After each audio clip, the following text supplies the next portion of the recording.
सम्मान सेवा ट्रस्ट ने श्रीमती मधु गुप्ता जी का सम्मान किया। आइए मधु गुप्ता जी से जानना चाहते हैं। मैम, आप प्रांतीय उद्योग व्यापार मंडल की अध्यक्षा भी हैं और महिला महोत्सव की अध्यक्ष भी हैं।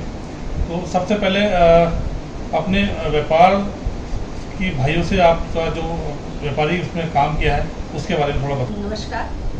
आज हमारे उत्तराखंड सामाजिक सम्मान सेवा ट्रस्ट रजिस्टर्ड देवभूमि विभूति सम्मान से मुझे सम्मानित किया जा रहा है। मैं राजू जी और राकेश जी और आपके राकेश शर्मा जी, राजू वर्मा जी, रुद्रपाल सिंह जी और राकेश कुमार भट्ट जी, आप लोगों का दिल से धन्यवाद करती हूँ। आप लोग ऐसे ही आगे हमारे देवभूमि के सम्मानित और प्रसिद्ध चेहरों को आगे लेके आए, जो अपने समाज के लिए रात दिन एक करते हैं, जुझारू रूप से कर्मठ होकर कार्य कर रहे हैं और उनको आज उनके चेहरे को सामने लाने की ज़रूरत है, जिसको देख करके काफ़ी लोगों को भी प्रेरणा मिलती है और वो भी समाज में कंधे से कंधा मिला के अच्छे से अच्छे कार्य करते हैं। धन्यवाद। तो आप लोगों के आने से मुझे बहुत साहस और खुशी की महसूस हो रही है कि आप लोगों ने मुझे अपना समय दिया इतने महत्वपूर्ण विषय के ऊपर। जो भी हम कार्य कर रहे हैं उस कार्य में मुझे अपने बारे में बताना है आपको।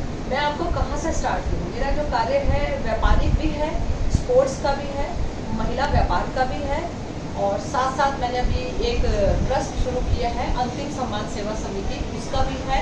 इसके साथ साथ राजनीति में भी मैं जुड़ रही हूँ। तो बहुत सारे विषय हैं, मैं इन सब विषयों को एक साथ ना बता पाऊंगी। आप मेरे से प्रश्न करते रहिए, मैं आपको जवाब दूँगी। मैम, जैसे आजकल बेसिकली पहले व्यापार पे आते हैं, तो व्यापारियों की दशा आजकल थोड़ी सी बहुत बुरी चल रही है कि जैसे हमारा ऑनलाइन बिजनेस चल रहा है, तो उस संबंध में आप क्या कहना चाहेंगे मैम? देखिए, ऑनलाइन बिजनेस आने से काफ़ी बुरा प्रभाव पड़ा है। हमारे पलटन बाजार एक समय था, वहाँ के व्यापारी बहुत खुश होते थे, आ जाओ वहाँ जाइए, सारा दिन वो लोग सो रहे होते हैं, उनके पास व्यापार ही नहीं बचा है। तो ऑनलाइन शॉपिंग से हमें बचना चाहिए, हमें अपने व्यापारियों का भी सोचना चाहिए। मैम, मगर आजकल तो व्यापारी भी तो अपना ऑनलाइन सामान मंगा रहे हैं, उसमें क्या कहेंगे आप? व्यापारी ऑनलाइन वो मंगा रहे हैं ना जो चीज़ उनको लगता है कि झट से अभी आवश्यकता है, लेकिन जो बेसिक चीज़ें हैं जिसके वजह से हम लोगों को लगता है कि इससे अच्छी आमदनी हो सकती है, उसके लिए हमको प्रॉपरली वीकेंड में जाकर के खरीदारी स्वयं करनी चाहिए। मैम, आप महिला मोर्चा की अध्यक्ष भी हैं, तो महिलाओं के लिए भी आपने क्या क्या काम किया अभी तक? देखिए, 1 वर्ष कंप्लीट हमारा अभी हुआ था 19 तारीख को। तो 1 वर्ष में हमने कई सारे प्रोग्राम्स कार्यक्रम दिए हैं पूरे शहर में। ये सभी को पता होगा, सभी को ज्ञात है कि हमारे प्रोग्राम्स जो होते हैं कुछ अलग ही लेवल के होते हैं, जिसमें हम ये पहली बात तो कोई हमारा ये निःशुल्क होता है, सारा स्वयं का मैं अपने खर्च पे करती हूँ। इसमें हम ग्रामीण महिलाओं और व्यापारी महिलाओं को एक मंच पे लाकर उनकी समस्याओं को सुनते हैं और त्वरित उसका समाधान भी करते हैं। ओपन माइंड टॉक है जिसमें आप खुल के अपनी बात रख सकती हैं। कोई भी व्यापारी महिला को क्या परेशानी है वो खुल के हमें बता सकती है और हम उसका एक चयन करते हैं कि ये वाली महिला की ज़्यादा आवश्यकता है, उसको मिलकर के हम पूरा करते हैं। बीच बीच में कभी बाढ़ पीड़ितों की, कभी कोविड की, इस तरीके की स्थितियाँ जब आती है तो उसमें भी हम लोग सब एक साथ ग्रुप में निकल के चिन्हित करके, किसी की दीवार बनानी है, किसी के बच्चे की साइकिल है, पढ़ाई है, किताब है, राशन है, इन सब चीज़ों के ऊपर हम वर्क करते हैं। मैम, जैसे आजकल महिलाओं पे अत्याचार हो रहा है या दहेज प्रथा है, या उसके बारे में क्या कहेंगे आप? ये तो बहुत ही बुरी चीज़ है, हमारे समाज का बहुत बड़ा रोग है, कलंक है। इसको तो खत्म हो जाना चाहिए। इस पर बहुत जागरूक हो चुके हैं सब लोग और महिलाएं भी बहुत जागरूक हैं इस चीज़ के लिए। तो ये तो समाज के लिए बहुत ही बुरी चीज़ है, इसको खत्म हो जाना चाहिए। मैम, इसके उल्टा एक चीज़ और मैं जानना चाहूँगा। ये तो बात आपने कही महिलाओं की, मगर प्रायः ये भी देखा गया है कि महिलाएं एलिमनी मांगती हैं, डाइवोर्स मांगती हैं, तो उसमें आपको लगता है कि महिलाएं हर जगह सही होती हैं, पुरुष गलत होता है?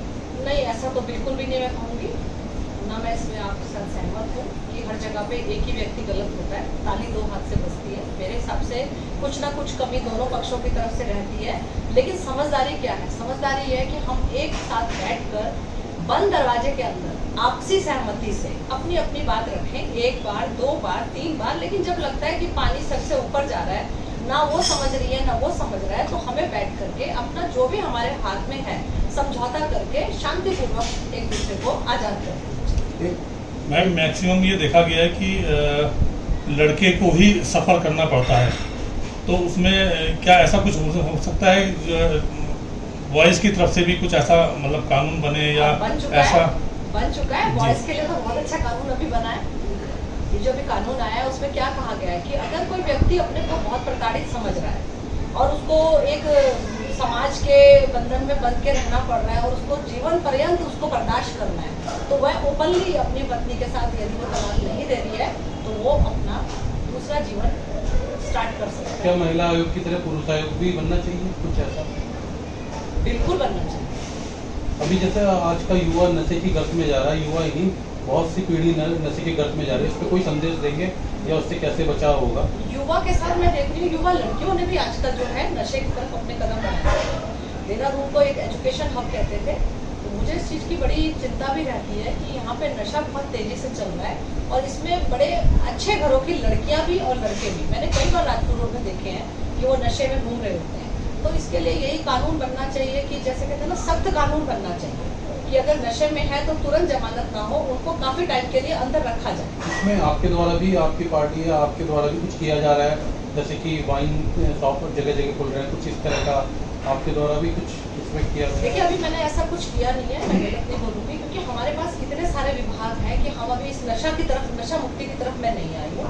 लेकिन मेरे विचार यही है, बिल्कुल खुले और स्वतंत्र हैं कि इस पर एक सख्त कानून बनेगा तो तभी इसके ऊपर कोई रोक किया जा सकता है। मैम ऐसा भी कर सकते हैं कि कोई एक अलग सी जांच एजेंसी बनाई जाए। हाँ। मैं फिर वहीं उसमें आता हूँ दहेज प्रकरण में, कि जैसे कि एलिमनी की मांग की जाती है, तो उसमें ऐसी जांच एजेंसी नहीं होनी चाहिए कि जो गुपचुप तरीके से काम करे, वो पुरुष का बैकग्राउंड भी देखे, महिला का बैकग्राउंड भी देखे। कि जैसे अभी आपने देखा होगा कि अभी ग्वालियर में कांड हुआ, तो भाई उन्होंने अपने प्रेमी के साथ मिलकर उस हस्बैंड को धक्का देकर मार दिया, या और भी बहुत प्रकरण देखने के लिए ऐसे मिलते हैं। तो ऐसा कुछ जांच एजेंसी बननी चाहिए कि जो बैकग्राउंड देखे, उसके बाद महिला को एलिमनी दे। महिला को उसके बाद एलिमनी, जब जो दहेज प्रकरण मांगते हैं ना मैडम, हाँ हाँ तो जब कोर्ट तो डिसाइड कर देती है कि भाई आपने एलिमनी दे दो, हाँ हाँ। तो उससे पहले कोई जांच एजेंसी ऐसी नहीं होनी चाहिए कि जो उनका बैकग्राउंड देखे पहले। पुलिस से हटके। आपके कहने का मतलब यह है कि पैरेलल एक और जांच अलग समिति से, चले। आईओ ना करके, अगर कानूनी चल रहा है जी। कार्य, तो शासन जांच समिति उसके ऊपर जी। अपनी मोहर लगाएगी, जी। तभी इस चीज को तभी इस चीज़ को हुआ है कि भाई कई बार ऐसा देखा जाए कि भाई पुराने संबंधों के आधार पर भी जो है महिला शादी तो कर लेती है, परंतु जो है बाद में डाइवोर्स मांगती है, एलिमनी मांगती है। बिल्कुल है, ऐसा है, कई किस्से आए हैं, लेकिन जी। ये बहुत गलत चीज़ है। इस पे वर्किंग यही होनी चाहिए कि आपका जो सुझाव है बहुत अच्छा सुझाव है कि कानूनी प्रक्रिया के साथ साथ पैरेलल एक जांच समिति भी चले, जैसे एसआईटी होती है उस टाइप की,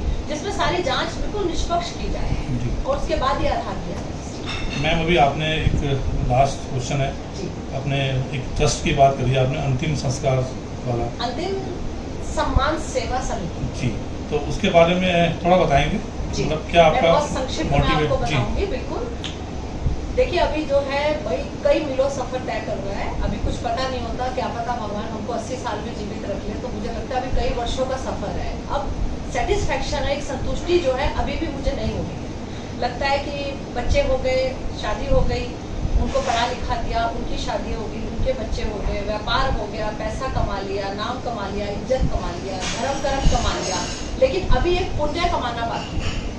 पुण्य सबसे बड़ा पुण्य है कि जब किसी गरीब आदमी के घर में मृत्यु होती है, एक्सीडेंटल या अचानक जो हादसा होता है, तो वो 50% तो उस मृत्यु से मरता है, लेकिन 50% मृत्यु के बाद के खर्चों से मरता है। उस वक्त उसको मैंने बहुत लाचार स्थितियों में देखा है। तो उसके बाद मेरे मन में एक भाव आया था कि क्यों ना हम एक अंतिम सम्मान सेवा समिति नाम का मैं एक ट्रस्ट बनाती हूँ, जिसमें जितने भी हमारे क्रिमेशन ग्राउंड्स हैं या जितने भी हमारे मोर्चरीज हैं या हमारे हॉस्पिटल्स हैं जहाँ पे ये मृत जाती हैं बॉडीज वगैरह, हम उनसे संपर्क करें, अपने हमारे वहाँ बैनर्स वगैरह हों, और जो भी ऐसी कोई डेड बॉडीज होती हैं और उनके घर वाले गरीब हैं, तो हम उनका पूरा खर्चा स्वयं उठाएंगे।